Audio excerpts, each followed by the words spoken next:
At para sa vlog po natin ngayon guys, ay gusto ko lang pag-usapan yung lumabas po sa APS TOPIK exam ngayon, yung KLT21.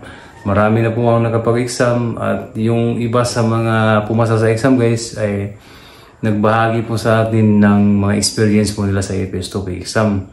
Yung iba nag-comment sa mga vlog na ginawa ko, yung iba nag-message po sa atin at yung iba guys ay nakatag po tayo sa mga posts nila sa APS group.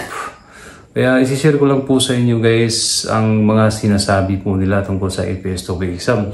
Kasi marami po ang nagpakalat ng mga fake news na mas mahirap na daw yung APS TOPIK exam ngayon kaysa dati. At yung mga technique na i-share ko, yung mga strategy ay hindi na daw po magagamit kasi outdated na daw po. Okay? Yan pong sabi nila. At may nagpakalat pa sa APS group guys na yung listening daw sa APS TOPIK exam ay wala na raw pong tashi. Kaya mas mahirap na po ang exam daw ngayon. Huwag po kayong maniwala guys, fake news po yan. Kumalma po kayo, huwag po kayong panghinaan ng loob. Kasi yung mga ganyang tao guys ay pinapahina po kayo para hindi po kayo makapasa po sa APS TOPIK exam. Siguro bumagsak po sila guys. Kaya kayo po pinagbuntungan nila ng ganti. At babasahin ko lang guys yung mga comment ng mga nakapasa po sa APS TOPIK exam. Ito po yung sinasabi nila guys. Dito guys, galing kay Jeffrey Gomez. Idol, babalikan lang kita. Isa ka sa mga pinapanood ko nung nag-aaral pa lang ako. Self-study lang kasi ako. Isa ako sa mga nangarap na makapunta sa South Korea para makatulong sa mga magulang ko. Exam ko po kahapon April 1, 2024, 9 AM precision. Nakapasa na po ako, idol.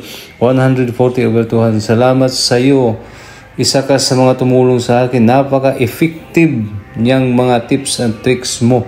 Salamat sa Diyos na po bahala sa iyo, idol. Yan, napakaganda po ng message po niya guys. Ang sabi po niya ay napaka-effective daw ng mga tricks at strategy po natin. At ito naman galing kay Jason Bautista. Ito talaga ang tips na magagamit mo. Salamat kuya sa tips, pumasa ako kahapon. Yan, congrats po idol. At ito naman guys, galing kay Jennifer Tirol. Idol, salamat po sa mga techniques. Nakapasa po ako kanina sa exam 155/200. Maraming salamat po. At congrats idol. At ito po si Jennifer Tirol guys, ay humingi po tayo ng naging experience niya po sa exam, kung ano po yung mga lumalabas. At nag-reply po ito. At ito po yung sabi niya guys sa mga lumabas po sa kanyang exam. Halos nasa book 1 at book 2 po ang lumalabas sa reading at listening. Sa reading po, 4 fill in the blanks, 5 graphs, 2 terms, 2 pics po, at long paragraphs, 2 questions. Ang listening po, napakadali lang kasi hindi ka mahihirapan sa paghahanap ng mga sagot dahil tugma sa mga tanong lahat. Turong lang ako sa listening. Wow, ang galing po guys. Congrats idol. At yan po, may guide na po kayo guys sa mga posibleng lalabas po sa exam. Kaya paghandaan nyo pong mabuti guys, nasa book 1 at book 2 daw karamihan sa mga lumalabas sa APS TOPIK exam.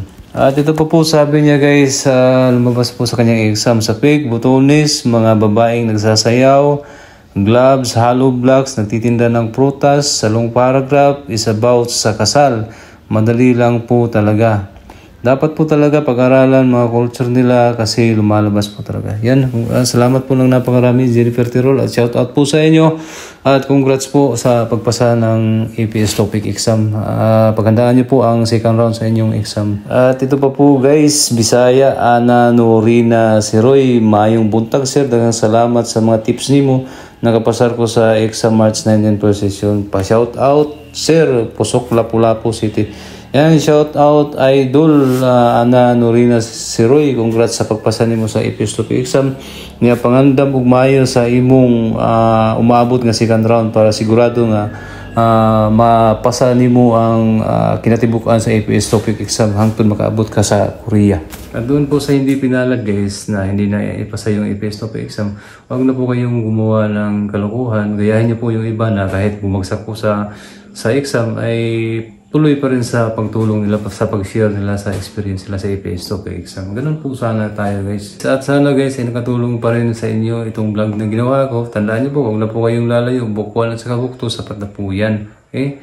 Ulit-ulitin nyo lang para makabisado nyo po ang kailangan yung kabisaduhin. At wag po kayong maniwala sa mga sinasabi ng iba na hindi po kailangan yung mga technique na yung mga strategy na yan. Pag-aaral lang daw yung kailangan para maipasa yung APS TOEFL. Mali po yan guys, mali po yan. Kasi pag hindi kayo gumamit ng mga strategy, mga techniques sa APS TOEFL exam guys, mauubusan po kayo ng oras. Napakabilis ng oras sa APS TOEFL exam guys. Pag mabagal po kayong magbasa at wala kayong ginamit ng mga strategy para mabilis yung maintindihan, ay patay po talaga kayo guys.